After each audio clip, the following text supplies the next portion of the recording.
Yung teeth grinding, ganun. Like, so hi guys, for today's video, ipapakita ko sa inyo yung mga napansin ko after ko magpa-Jotox, Mesolipo, high frequency wand, and Pico laser. Number one na na-notice ko talaga is yung changes nung nagpa-Jotox and Mesolipo na ako.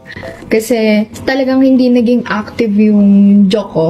Pag tulog kasi ako guys, talagang malakas ako yung teeth grinding, gano'n. Nung nagpa-Jotox ako, nabawasan yun. Nung nakaraan din, taba rin talaga yung cheeks ko, problema ko yun. Like, hindi naman ako kumakain ng kung ano-anong.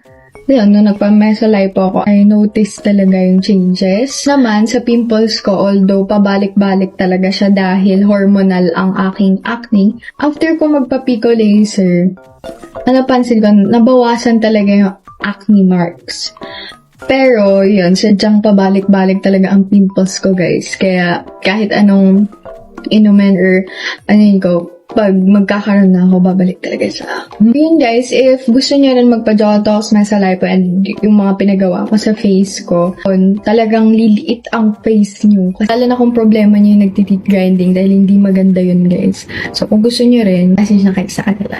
Yun lang, guys. Bye! So guys, today ay nalaman Today ay meron ng gender pero hindi pa namin alam ni Abby. Talagang parang lumalaban talaga siya guys no?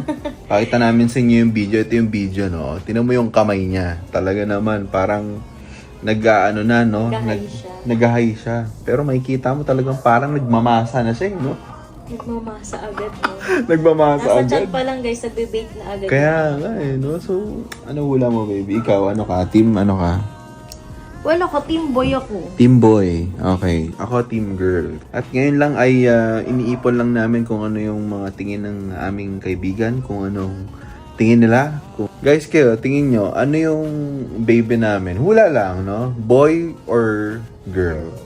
Kasi nakaka-excite din talaga sa side namin, no? Nakakatawa kanina, baby, kasi diba, inu-ultrasound na ako, tinitingnan ni Doc. Tapos yung pang ganun niya, si baby parang lumalaban na ganun. Sabi ko, ay, mana sa nanay. Lumalaban? No? Sa akin hindi. Sa akin hindi siya lumalaban. Okay, diinan na. Sa mga nagtatanong kung para saan po yung Chucky, yung Chucky po ay para maging active si baby, no? Tsaka effective siya kasi kanina tahimik si Doc. Tapos sabi ko, Doc, effective po ba yung Chucky? Tapos sabi niya, ay oo, tingnan mo ang likot-likot. Sabi, likot-likot na ngayon. So, yun yung sinuggest sa akin guys ni Doc na inumin bago ko i-ultrasound.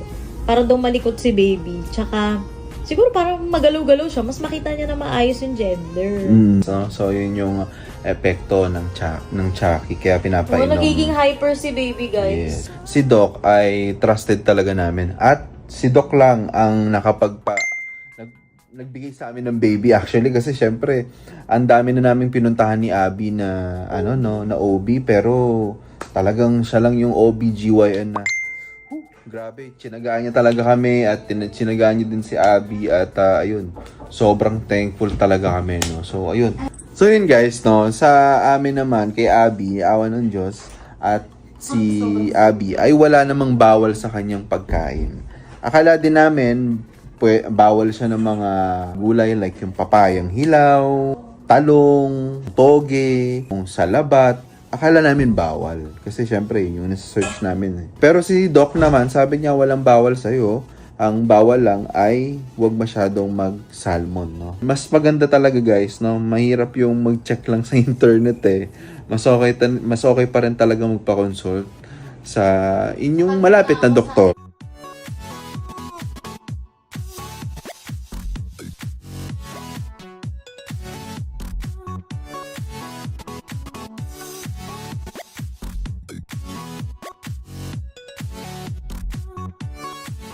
Curious kayo, ano yung amoy nyo base sa ibang tao?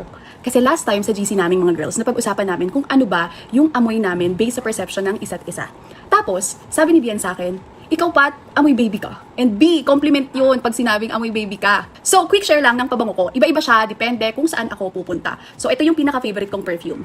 Ito, Dancing Blossom ng LV. Ito yung favorite perfume ko. Ito yung ginagamit ko pag aalis kami ni Keng ng kaming dalawa lang.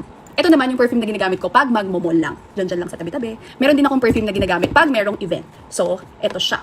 Meron din akong favorite na ginagamit pag magpipickleball. So, perfume talagang ginagamit ko pag naglalaro. Itong Jo Malone na to.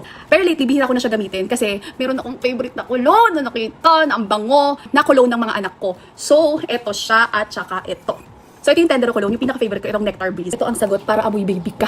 Nasabi ko sa'yo. Gusto mo yun? Compliment yun, di pag sinabing amoy baby ka. 100% alcohol-free. Kaya super gentle sa skin at hindi siya drying. Ang amoy nito, guys, super fresh, super clean, at parang bagong ligo na baby. Gusto niyo yun, di ba? Di ba merong mga head turner na amoy? Pag naamoy mo, nakaka-good mood. Ganun yung amoy niya. Parang pumasok ka sa bagong bukas na flower shop. Ganun! Hindi rin siya overpowering ha. Kaya perfect kahit pagpawisan ka habang nagpipickleball. Kahit hindi ka nagpipickleball, gagala ka lang dyan. So, originally, para talaga siya sa babies ko. Pero honestly, ako na rin ang gumagamit. Nakikigamit ako, guys. So, gusto-gusto ko siya. Kaya bumili ako ng 2 scent. This one and this one para sa sarili ko. And ito naman yung para sa mga kids ko.